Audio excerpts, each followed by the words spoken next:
Cricket में एक line बहुत कॉमन है कि form is temporary, class is permanent. लेकिन जैसे ही कोई प्लेयर 2-4 मैचेस में रन नहीं बना पाता तो सबसे पहले यही लाइन आलोचक भूल जाते हैं। लोग उस प्लेयर के क्लास को नहीं देखते, वो बस रिजल्ट देखते हैं। अभिषेक शर्मा के साथ आईपीएल 2026 की शुरुआत में ऐसा ही कुछ हुआ। कुछ पारियों में वो जल्दी आउट हो गए और अचानक उन पर सवाल उठने शुरू हो गए। टी20 वर्ल्ड कप के वक्त आप याद कीजिए कि मोहम्मद आमिर ने एक शो में कहा था कि अभिषेक सिर्फ एक स्लॉगर है, उनकी टेक्निक जो है वो काफ़ी कमज़ोर है और अगर गेंद हल्की से भी स्विंग करे तो वो मुश्किल में आ जाते हैं। उन्होंने ये भी कहा था कि अभिषेक को बाउंसर और स्लोअर बॉल से टारगेट करना चाहिए। ये बयान उस टाइम पे खूब वायरल भी हुआ था, हर जगह यही चल रहा था और अचानक अभिषेक शर्मा पर एक टैग सा लग गया था। लेकिन क्रिकेट की खूबसूरती यही है कि यहाँ कहानी माइक्रोफोन से नहीं लिखी जाती है, यहाँ कहानी जो होती है वो गेंद और पल्ले से लिखी जाती है और अभिषेक ने इस बार वही कर दिखाया है। अभिषेक ने आईपीएल 2026 में दिल्ली कैपिटल्स के खिलाफ मैच में 135 रन बनाकर गदर काट दिया। अब इस पारी को समझने के लिए आपको कुछ पीछे जाना जरूरी है। आईपीएल 2026 में सनराइजर्स हैदराबाद की शुरुआत उतनी धमाकेदार नहीं रही जितनी कि हम सब उम्मीद कर रहे थे।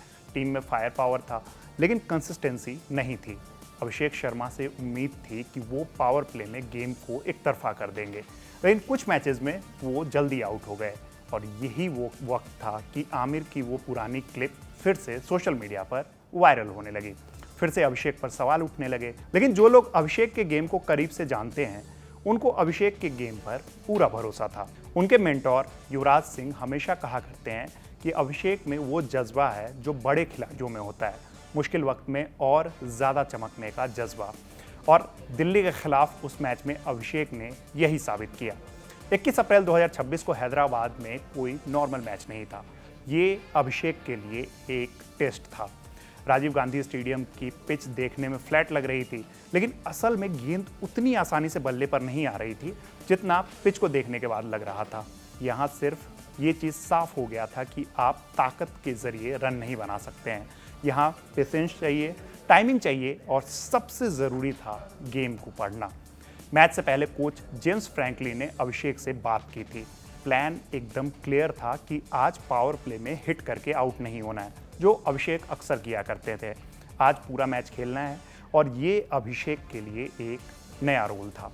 वो आमतौर पर आते हैं, तेज़ खेलते हैं और आपने अक्सर देखा होगा कि वो जल्दी आउट हो जाते हैं, लेकिन इस बार उन्हें खुद को रोकना था, खुद को कंट्रोल करना था। पावर प्ले शुरू हुआ और अभिषेक ने 15 गेंदों में 34 रन बनाए। ये अगर उनके स्टैंडर्ड से देखें तो वो स्लो था, लेकिन यहाँ कहानी बदल रही थी। उन्होंने हर गेंद पर शॉट नहीं मारा, उन्होंने सिंगल लिए, गैप में शॉट्स खेले और सिर्फ उन्हीं गेंदों पर अटैक किया जो बॉल कमज़ोर थी, जिस पे रन आ सकते थे। ये वही अभिषेक थे जिनके बारे में कहा जा रहा था कि उनके पास पेशेंस नहीं है, लेकिन यहाँ वो पूरा अपना धैर्य दिखा रहे थे। 12वें से 16वें ओवर के बीच अभिषेक ने अपना गियर बदला और उन्होंने अगली 21 गेंदों पर 55 रन ठोक दिए। अभिषेक शर्मा ने मैच में 68 गेंदों पर नाबाद 135 रन बनाए, जिसमें 10 चौके और 10 छक्के शामिल रहे, यानी कि 100 रन जो हैं वो बाउंड्रीज के थ्रू आए। आईपीएल इतिहास का ये 5वां सबसे बड़ा इंडिविजुअल स्कोर था। सनराइजर्स 242 रन के बड़े स्कोर तक पहुंची, लेकिन इस पारी की सबसे खास बात सिर्फ रन नहीं थे। सबसे खास बात ये थी कि अभिषेक ने पूरे 20 ओवर तक बल्लेबाजी की, अपने टी20 करियर में पहली बार। इस इनिंग में उन्होंने अपने कंट्रोल परसेंटेज को भी 90% से ऊपर रखा। जो लोग क्रिकेट देखते हैं वो समझ सकते हैं कि कंट्रोल परसेंटेज क्या होता है, कई बार टीवी स्क्रीन पे आपको देखने को मिल जाएगा। जो बल्लेबाज आमिर को तकनीकी रूप से कमज़ोर लगता था, उसने उस दिन सिर्फ उन्हीं गेंदों पर अटैक किया जो कमज़ोर बॉल थी। अच्छी गेंदों को अभिषेक ने पूरा सम्मान दिया, कोई बेवजह के शॉट्स नहीं खेले, कोई जल्दबाजी नहीं की और यही वो मैच्योरिटी है जो अभिषेक के ग्रोथ को दिखा रहा है। अब ये भी समझना ज़रूरी है कि अभिषेक शर्मा सनराइजर्स हैदराबाद के लिए क्यों इतने अहम हैं। सनराइजर्स का आप इस सीज़न देखेंगे तो मिडिल ऑर्डर जो है वो उतना मजबूत नज़र नहीं आ रहा है। सलील है उस टीम में, अनिकेत वर्मा है और नीतीश कुमार रेड्डी जैसे प्लेयर्स हैं, लेकिन ये सब युवा प्लेयर हैं और जब टॉप 3 जल्दी आउट हो जाते हैं तो इसके बाद पारी को संभालना मुश्किल हो जाता है। हेनरी क्लासन की भी बात कर लेते हैं, तो वो इस सीज़न रन तो बना रहे हैं लेकिन उनका स्ट्राइक रेट उतना नहीं है जितना हमेशा रहता है और वो इसलिए ऐसा कर रहे हैं ताकि वो पारी को संभाल सकें। ऐसे में अभिषेक का पावर प्ले में तूफान लाना टीम के लिए बेहद ज़रूरी है। ऐसे में जब अभिषेक पहले 6 ओवरों में 50 या 60 रन बना देते हैं तो बाकी बल्लेबाजों पर दबाव कम हो जाता है। और इस मैच की अगर बात करें तो दिल्ली के खिलाफ भी हमें यही देखने को मिला।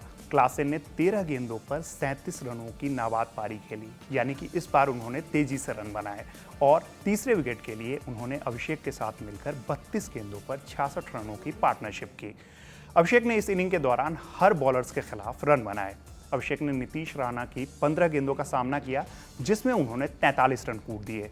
अब टी नटराजन की बात करते हैं तो उनकी 15 गेंदों पर अभिषेक ने 24 रन बनाए। मुकेश कुमार की 11 गेंदों पर 23 और लुंगी एनगिदी की 17 गेंदों पर 22 रन बनाए, यानी कि उन्होंने हर पेसर्स के खिलाफ अच्छे खासे रन बनाए। कुलदीप यादव और अक्षर पटेल को भी उन्होंने नहीं बख्शा, हर गेंदबाज को एक जैसा जवाब दिया। और ये भी बात याद रहे कि आमिर ने कहा था कि स्पिन और स्विंग जो है वो अभिषेक की कमजोरी है। उस दिन अभिषेक ने कुलदीप और अक्षर जैसे स्पिनर्स को भी उतने ही आराम से खेला जितना वो पेसर्स को खेलते हैं। इस पारी के साथ अभिषेक शर्मा ने एक और इतिहास रच दिया है जो कि बेहद स्पेशल है। T20 क्रिकेट में भारतीय बल्लेबाजों की बात करें तो सबसे ज़्यादा शतक बनाने का रिकॉर्ड जो है अब अभिषेक के नाम हो गया है। अब इसलिए मैं कह रहा हूं क्योंकि 9 शतक जो है वो अभिषेक के भी नाम है और 9 जो है वो विराट कोहली के नाम भी है, लेकिन अभिषेक ने ये काम कम पारियों में किया है। अभिषेक ने दिल्ली के खिलाफ ये जो शतक लगाया है वो उनके करियर का 9वां शतक था। इस सीजन में अभिषेक ऑरेंज कैप की रेस में भी अब सबसे आगे हैं। 7 पारियों में उनके नाम 323 रन है और गेस कीजिए कि उनका स्ट्राइक रेट क्या रहेगा। ये स्ट्राइक रेट जो है वो 215 से ऊपर का रहा है, यानी कि ये एक ऐसा आंकड़ा है जो किसी भी आलोचक को चुप कराने के लिए काफ़ी है। अब इस मैच के बाद युवराज सिंह का भी एक स्टेटमेंट आया। उन्होंने अपने चेले यानी कि अभिषेक की जमकर तारीफ की। युवराज सिंह ने सोशल मीडिया पर लिखा कि अपने बल्ले को काम करने दो, हर दिन तुम बेहतर होते जा रहे हो, शाबाश, प्रोसेस के साथ चलते रहो। युवराज ने अभिषेक में वो क्षमता बहुत पहले ही देख ली थी जो आमिर जैसे लोगों को अब भी नहीं दिख रही है। अभिषेक शर्मा की तुलना क्रिकेट के कुछ दिग्गजों के साथ की जाती है। अगर अभिषेक की बैटिंग को आप ध्यान से देखेंगे तो उनमें कई प्लेयर्स आपको नज़र आते हैं, जैसे कि क्रिस गेल जैसी आपको स्ट्रेंथ नज़र आती है, वीरेंद्र सहवाग जैसी निडरता नज़र आती है और डेविड वार्नर की जैसी समझ नज़र आती है। लेकिन सबसे बड़ी बात यह है कि वो अपने तरीके से खेलते हैं। रही बात मोहम्मद आमिर की, तो उन्होंने जो कहा वो उनका अपना नज़रिया था, लेकिन क्रिकेट में असली जवाब जो है वो बल्ले से दिए जाते हैं। अभिषेक शर्मा ने 135 रन बनाकर जो जवाब दिया है वो किसी भी स्टेटमेंट से आज ज़्यादा बड़ा है। आज उनके सिर पर ऑरेंज कैप है, रन सबसे ज़्यादा हैं, स्ट्राइक रेट भी अगर आप देखोगे तो बहुत बेहतर है और टीम भी अब अच्छी स्थिति में पहुंच चुकी है। इसलिए क्रिकेट में हमेशा एक बात याद रखनी चाहिए कि form is temporary, class is permanent. Abhishek Sharma ने फिर से वही कर दिखाया है। हैदराबाद की उस रात उन्होंने सिर्फ एक पारी नहीं खेली, उन्होंने अपने ऊपर लगे हर सवाल का जवाब दिया है और सबसे बड़ी बात कि उन्होंने ये दिखा दिया कि वो सिर्फ एक स्लॉगर नहीं है, वो एक कंप्लीट पैकेज है। अब आगे क्या होगा ये तो वक्त बताएगा, लेकिन एक बात तो साफ है कि जिस दिन अभिषेक शर्मा चल जाते हैं उस दिन मैच एक तरफा हो जाता है। तो इस स्टोरी में फिलहाल इतना ही। ये कहानी आपको कैसी लगी हमें कमेंट बॉक्स में ज़रूर बताइएगा और अभिषेक की बैटिंग को लेकर आपकी क्या राय है वो भी हमें कमेंट बॉक्स में ज़रूर बताइएगा। देखते रहिए कड़क। धन्यवाद।